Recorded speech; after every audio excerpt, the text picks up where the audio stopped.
So if you're at the front there, have a look down. We're about to go 220 meters down.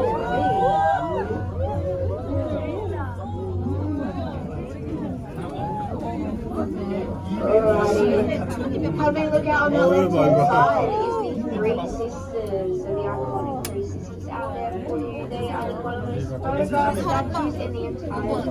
안 찍고 They 볼래. are sacred to the Gdanska people of the Sister of clan and believed to descend from roughly 14 million 그리고 years 난 혈 앞으로 왔네. 옆으로 와.